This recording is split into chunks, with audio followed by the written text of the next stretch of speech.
नमस्कार मित्रों। जय हिंद। वंदे मातरम। आज मैं आप लोगों के साथ भारत के विदेशी मुद्रा भंडार के बारे में कुछ बातचीत करना चाहता हूं। आज मैंने देखा कि भारत का विदेशी मुद्रा भंडार 683 बिलियन डॉलर पहुंच गई है। यानी हर देश में विदेशी मुद्रा भंडार होते हैं, जिसके आधार पर उसके आयात और निर्यात तय किए जाते हैं, आयात और निर्यात संभव हो पाते हैं। हमें अगर विदेशों से कुछ खरीदने होते हैं तो हमें विदेशी मुद्रा में कीमत चुकाने होते हैं। यह आयात और निर्यात, खरीदना और बेचना जो है विदेशी मुद्रा भंडार पर ही निर्भर करता है।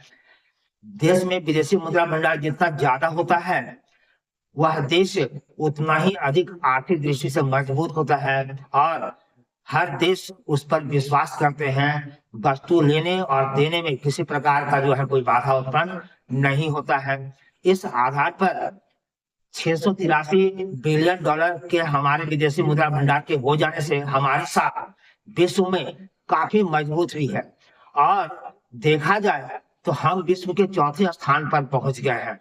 अर्थात हमारे पास विश्व में सबसे अधिक जो विदेशी मुद्रा भंडार है, इस आधार पर हम चौथे स्थान पे आ गए हैं। इसलिए आज विश्व के हर देश भारत को वस्तु देने में कहीं कोई कोताही नहीं बरतते हैं। उनको सबको पता है कि हम अगर भारत को वस्तु देंगे तो तत्काल मुझे भारत विदेशी मुद्रा में कीमत की प्राप्ति होगी। इसलिए आज विश्व के सभी देश हमें एकदम टकटकी निगाहों से देख रहे हैं।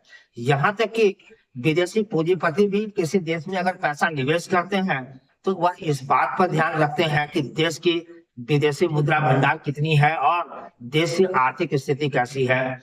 इस आधार पर देखा जाए तो हम आज विश्व में एकदम ऊंचे लेवल पर चल रहे हैं।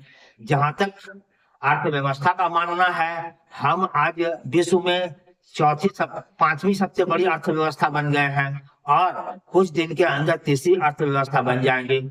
और दूसरी ओर हमारा विदेशी मुद्रा भंडार 683 बिलियन डॉलर पहुंच गया है। यह भी बहुत बड़ी उपलब्धि की बात है। इसलिए हमारा देश अब विकास के मामले में एकदम विश्व के लिए अचंभा वाली बात बन गई है।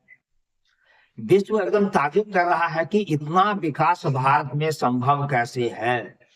इसका कारण है सरकार की दूरदृष्टि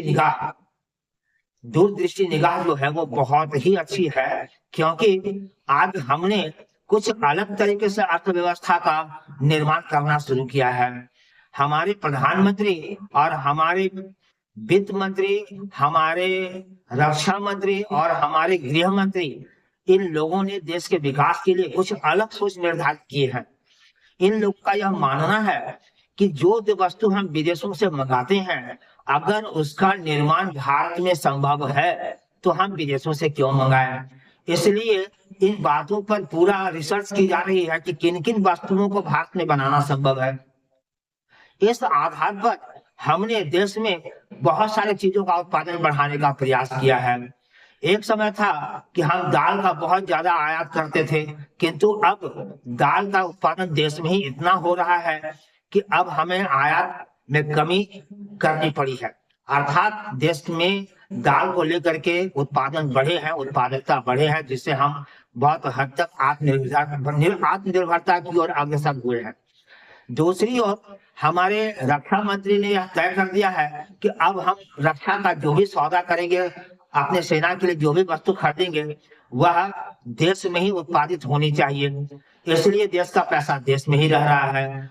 इसके अलावे अब हमको विदेशों से इन वस्तुओं को खरीदना नहीं पड़ रहा है। फलस्वरूप हमारी विदेशी मुद्रा जो है वह दूसरे देशों में नहीं जा रही है, इसलिए भी विदेशी मुद्रा भंडार बढ़ा है।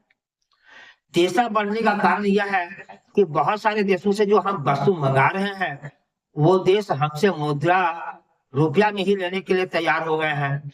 आज हम जो पेट्रोलियम का आयात कर रहे हैं, इसके लिए वो देश जो हमें पेट्रोलियम दे रहा है, वह अब हमसे डॉलर में पैसा नहीं ले रहा है, बल्कि हमसे वो रुपए में पैसा ले रहा है, जिसके चलते हमारा डॉलर की बचत हो रही है और हमारा विदेशी मुद्रा भंडार जो है 683 बिलियन डॉलर पहुंच गया है।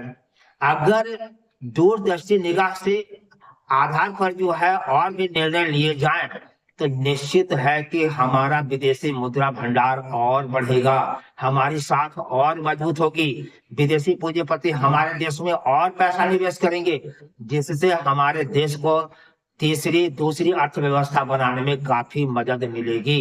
इसलिए हम भारत सरकार से यह निवेदन करना चाहते हैं कि जितना जल्दी हो सके इकोनॉमिकल रिवाइव किया जाए, मतलब नई अर्थशास्त्र की नीति अपनाई जाए, है ना, न्यू इकोनॉमिक पॉलिसी अपनाई जाए और देश को दूसरे और तीसरे अर्थव्यवस्था में लाने के लिए हर कदम उठाए जाएं।